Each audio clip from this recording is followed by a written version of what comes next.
Okay. Hello everyone. Welcome sa discussion of partnership liquidation for our course Accounting for Special Transaction. Guys, please don't mind the noise ha. I'm in my office. I'm isolating myself para less ingay sa mga kasama sa bahay, especially kay Matthew. Okay, so let's proceed. So, our topic is partnership liquidation. So this is the last phase on the life of partnership, no? Where we apply accounting treatment. We are using Milan, by the way, and same lang to nung book na ginagamit natin, ano? I just want to have a decent display for this discussion. So thank you sa aking SA. So this is the learning. These are the learning objectives. But for this video, this is just the first part class, no?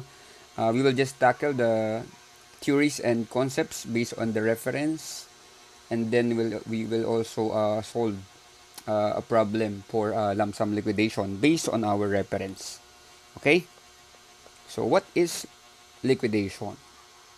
Ayan.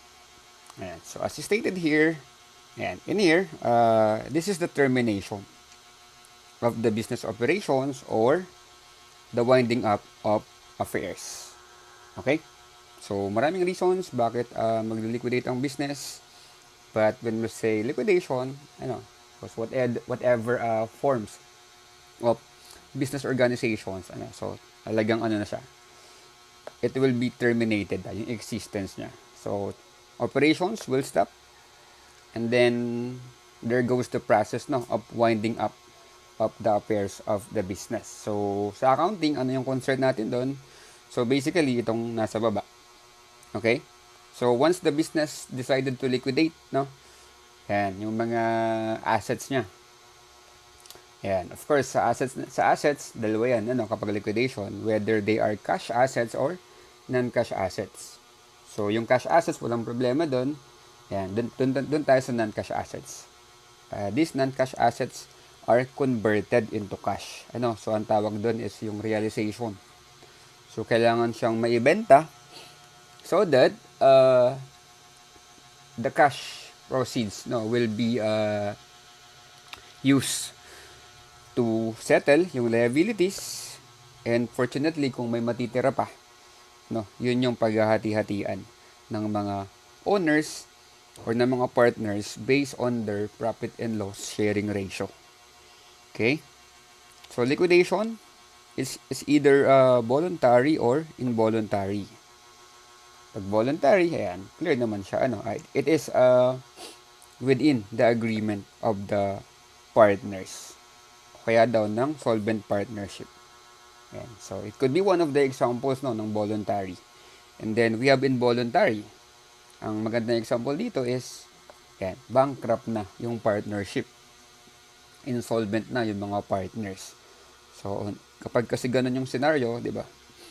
Medyo financially incapacitated na to proceed with the operations. Okay? So, what are the methods of liquidation of partnership? So, we have lump sum or installment. Yan. Pag sinabi nating lump sum, yan, lahat ng non-cash assets of the partnership are sold simultaneously. Kung hindi man simultaneously, yan, very short yung period of time ng pagbebenta na it is somehow considered lump sum na din. Okay, so in this method of liquidation, yan, of course, ano, so lahat ng non-cash assets ay converted na into cash. So, cash assets na lahat. So, yung proceeds plus the cash na cash assets, no, ayan, it will be used, of course, ayan, first, ano, to settle the liabilities.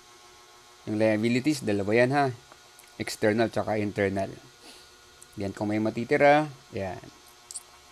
Kung may matitira, yan.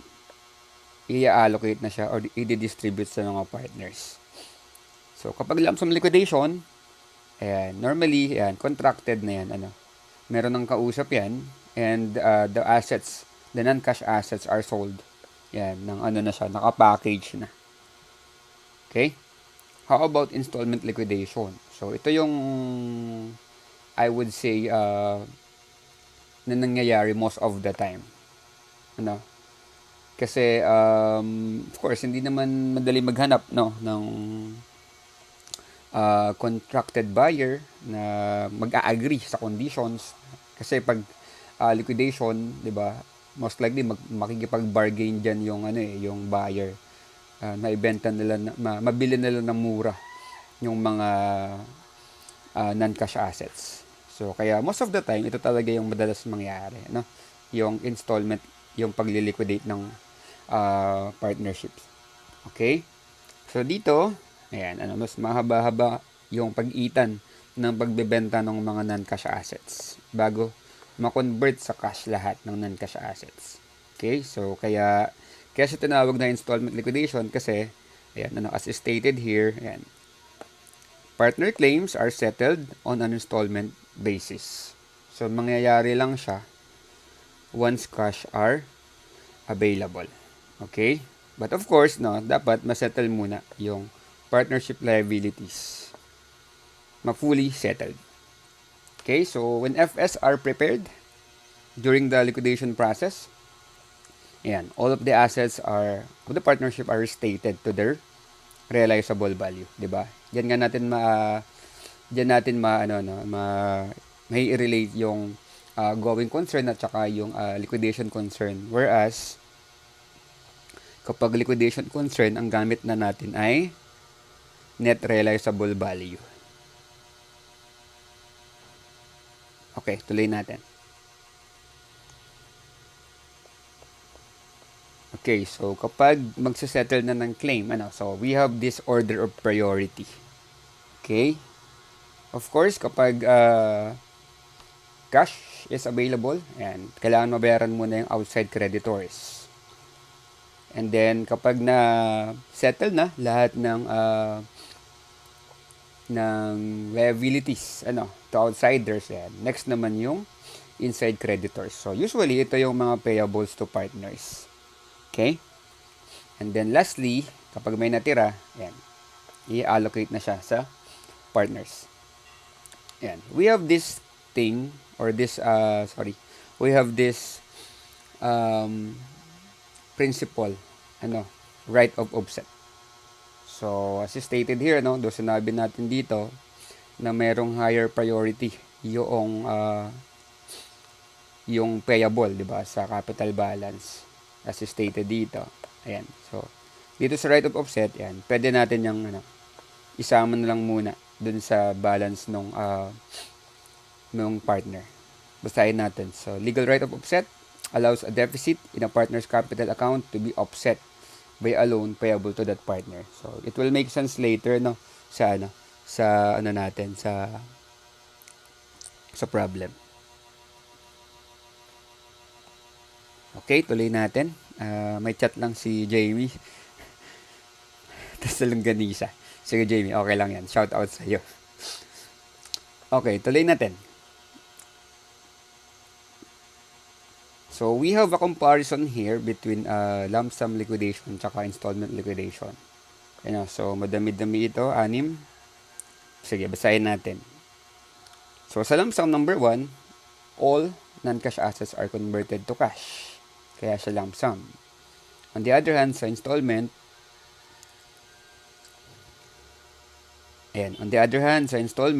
so hindi lahat. Pautay-utay lang siya. And then number 2, so dito sa lump sum, the total gain or loss on the sale is allocated to the partners' capital balances based on their profit and loss sharing ratio. On the other hand, sa installment, the carrying amount of any unsold non-cash asset is considered as a loss. So please take note of this class, ha. Ito yung salient feature ng installment liquidation. Ang presumption dito, since installment nga siya, diba? So, there are a series of sale of non-cash assets. So, dun sa first installment, Siyempre, konti lang yun. So, yung lahat ng mga hindi nabenta, yan, they are considered as loss. Ayan. Whereas, yung loss na yun, i-allocate siya. I-allocate siya sa mga partners. Okay? Then, number 3 tayo. So, sa lump sum liquidation, yan. Since lump sum nga siya, one time lang, so yung actual liquidation expenses are allocated to the partners' capital balances based on their profit and loss sharing ratio. So, it will, meron tayong problem na para dito. So, makikita natin yan. Then, sa installment naman, yan. Since installment nga siya, so, hindi lang actual yung ating liquidation expenses. Meron tayong estimated. Kumbaga, nag-a-assume na tayo ng mga liquidation expenses in the future. Okay? The number 4, the liabilities to outside creditors are fully settled sa lump sum. On the other hand, sa liquidation, sa installment, yan, partial lang, partial or fully settled. Depende sa cash availability. Number 5, ganun din, syempre. No? So, if cash is available, ayan, pwedeng ma-fully settled yung liabilities to inside creditors. On the other hand, sa installment liquidation, yan, parang number 4 lang din. And then number 6, ayan, any remaining cash is distributed to the owners in full settlement of their interest. Kasi nga, ang assumption natin dito is lump sum, So, whatever the case, kung sobra man o kulang, yun na yung full settlement. One time lang yun. Hindi katulad sa number 6. Ayan, meron munang partial settlement.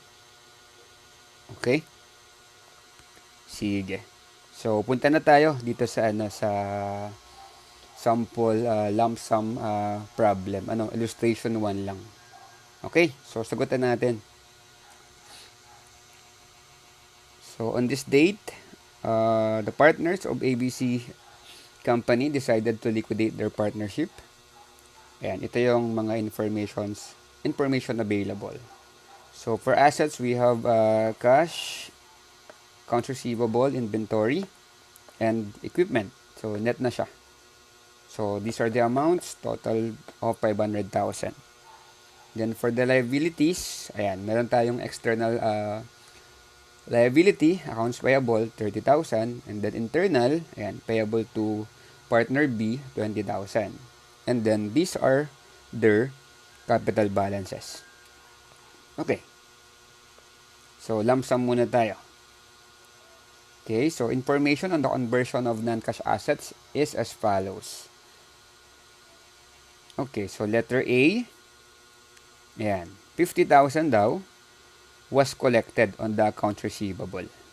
Ayan, so ito yung letter A natin, 60. 50 lang yung na-collect. Tapos yung balance, uncollectible na siya. So, loss na ito. Letter B, 70,000 was received for the entire inventory. Ayan, so 70 lang from 120. Letter C, yung equipment natin, was sold for 250,000. Dito naman, 300,000 yung ating carrying amount. And then for letter D, ayan, so meron tayo ditong actual liquidation expenses na binayaran amounting to 2,000. Okay, so from that information, tarang mag-solve. So the requirement is to determine the amounts of cash distributed to the partners and the final settlement of their interest. Okay, so for this one class, please be mindful of the steps kasi helpful ito. So, the first thing to do is to compute for the gain or loss on the sale of the non-cash assets. Okay, so we have 4 transactions, A to D, including the actual liquidation expenses. So, in here, itong mga nakikita natin, ito yung mga amounts collected and then yung payments sa liquidation expenses with a net cash proceeds total of 368,000. Okay? If we're going to compare that to the carrying amount of our non-cash assets, I believe that is 480,000. Ito pala. So from that, we compare the net cash proceeds and the carrying amount. So merong loss na 112,000. Okay? So, please take note dito sa loss natin, kasama dito yung 2,000 na, liquidation expenses. Okay? Ayan. So, now that we have determined the loss, the total loss on the sale of non-cash assets, ayan, proceed na tayo sa allocation ng gain or loss to the partner's capital balances. So in this here, naka-note, in this one here, naka-note siya na kasama dito yung right of offset. Plus dito sa step 2, please take note na this is just a working paper. Ito lang yung guide para sa pag-allocate ng gains or losses dun sa sale of non-cash assets. Pero hindi pa talaga ito yung actual na statement of liquidation. Okay? But this one sa step 2, very useful ito kasi dito natin malalaman kung magkano yung allocation sa mga partners. Okay? So ito yung format natin dito, So we have 5 columns. First column dun sa item, and then columns for the partners, and then the totals. Ayan, so ito yung ating mga capital balances of ABC along with their profit and loss sharing ratio. So total of 450. And then, then after that, what we did is yung payable to be, yung right of offset natin. Okay, that's 20,000. So lumalabas na yung total balance of the partners before allocation of loss is 100 kay A, 170 kay B, at saka 200 kay C. So, total of 470. Okay, and then from that, balikan natin yung loss ng 112,000. So, yung loss class, ang i-allocate natin sa mga partners. Yung loss na 112,000. And that loss is to be allocated based on their profit and loss sharing ratio. So 112,000 multiplied by 20%, that would result to 22,400 for A, and then 30% nun ay 33,600 for B, 50% ay 56,000 for partner C.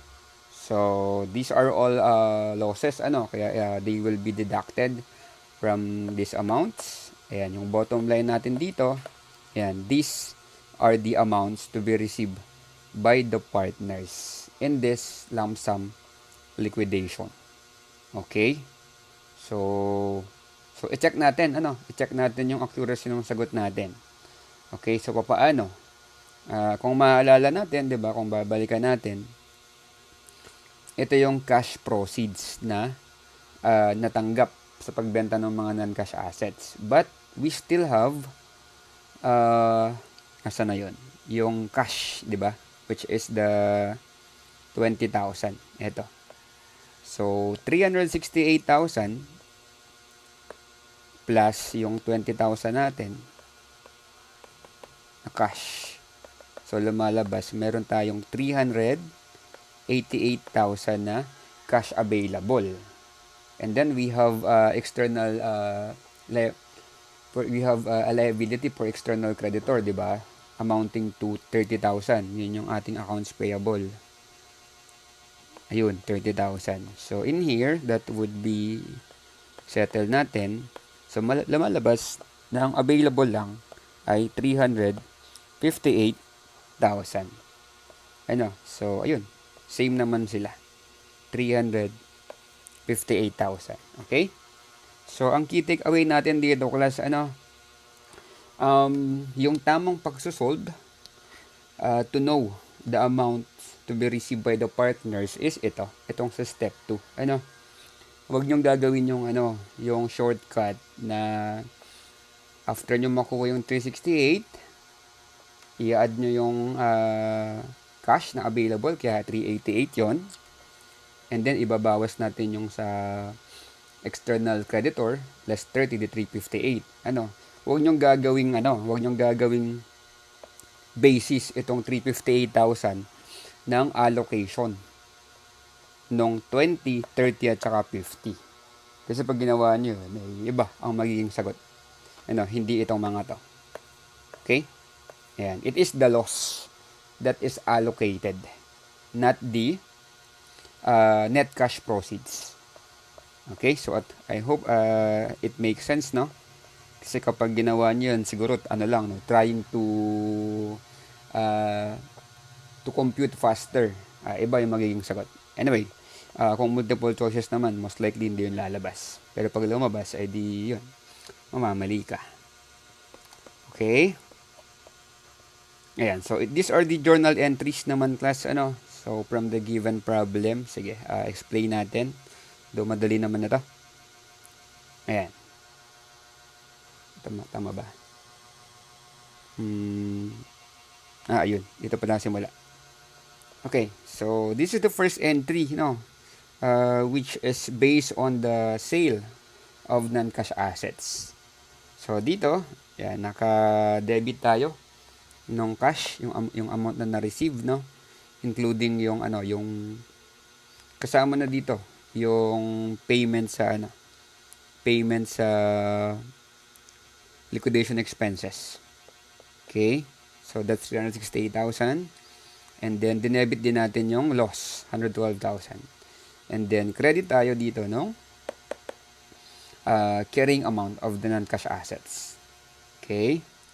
Next entry natin, ayan, ito na. Ito na yung ating yung share sa loss ng mga partners. So we debited the capital balances of the partners, yung share nila, and then we credit the amount of the loss on sale. So hindi na i-credit dapat naka-credit itong loss on sale na to. So credit loss on sale of non-cash assets. Okay.